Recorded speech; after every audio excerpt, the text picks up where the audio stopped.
ప్రభుత్వం తమతో చర్చలు జరపాలని డిమాండ్ చేశారు ఆర్టీసీ ట్రేడ్ యూనియన్ నాయకులు. ఆర్టీసీలో నెలకొన్న సమస్యల పరిష్కారానికి హైదరాబాద్లోని ఆర్టీసీ కళాభవన్ నుంచి బస్ భవన్ వరకు కవాతు నిర్వహించారు. సమ్మె నోటీసు ఇచ్చి 3 నెలలైనా ప్రభుత్వం స్పందించట్లేదన్నారు. యూనియన్కి సంబంధం లేని వ్యక్తులతో ప్రభుత్వం మాట్లాడుతుందని ఆరోపించారు. ప్రభుత్వం, అధికారులు, ఆర్టీసీ యూనియన్లు కలిసి చర్చిద్దామన్నారు. ఇచ్చిన హామీలనే అడుగుతున్నామని తెలిపారు ఆర్టీసీ ట్రేడ్ యూనియన్ నాయకులు. సమ్మె నోటీస్ ఇచ్చినాం.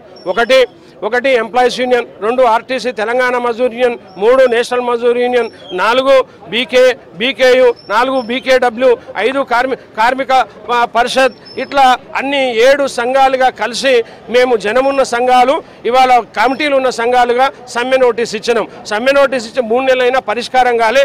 మీరు చూసినారు, చాలాసార్లు మా బలాన్ని చూపెట్టినాం. ఇవాళ కవాతు కారణం ఏంటంటే యాజమాన్యంలో, గవర్నమెంట్లో సీరియస్నెస్ రావాలి, మాకు బలం ఉందని చెప్పడానికే కవాతు పెట్టినాం. కవాతు సక్సెస్ఫుల్గా మీరంతా చూసిండ్రు. కానీ ట్రాన్స్పోర్ట్ మినిస్టర్ మొన్న పిలిచి మాట్లాడుతా అని చెప్పి నిన్ననేమో 5వ తారీఖు 6వ తారీఖు అందుబాటులో ఉంటా, మరి వాళ్ళు రావచ్చు పోవచ్చు అని చెప్పి ఇవాళ యూనియన్కి సంబంధం కూర్చోబెట్టారు. అది మీ ఇష్టం. కానీ రూల్ ప్రకారంగా ట్రేడ్ యూనియన్గా మేము సమ్మె నోటీస్ ఇస్తే 7 సంఘాలని, మమ్మల్ని, యాజమాన్యాన్ని మీరు మీ ఛాంబర్కి పిలిపియండి. గతంలో కూడా ట్రాన్స్పోర్ట్ మినిస్టర్లు చాలామంది పిలిపించిన ఆనవాయితీ ఉంది. అక్కడ కూర్చోబెట్టండి, 23 అంశాల మీద మాట్లాడదాం.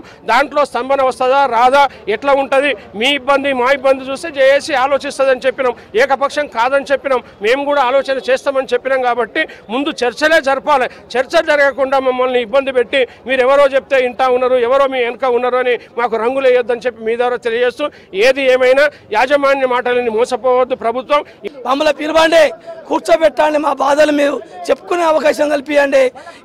ఏవి సాధ్యమవుతాయి, ఏవి సాధ్యం కాదు, ఎట్లా ఏ విధంగా ముందు పోదాం దాని మీద మేము కూర్చొని మాట్లాడుకుందాం.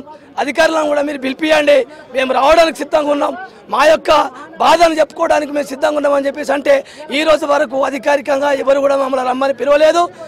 మాకు ప్రభుత్వం ఇచ్చిన హామీలనే మేము అమలు చేయమంటున్నాం. దాంట్లో ప్రభుత్వంలో విలీనం చేస్తామన్నారు, విలీనం చేయండి. ఇలా యూనియన్లను ఎత్తివేస్తామన్నారు, ఆంక్షలు ఎత్తివేయండి. ఇలా వేతన సవరణ చేస్తున్నారు, చేయండి. అతి తక్కువ జీతాలు మాకున్నాయి. అదేవిధంగా ఆర్టీసీని విస్తరిస్తున్నారు. ఇలా ప్రైవేట్ ఎలక్ట్రిక్ బస్సులను రద్దు చేయండి, ఆర్టీసీ బస్సులనే కొనిపియండి.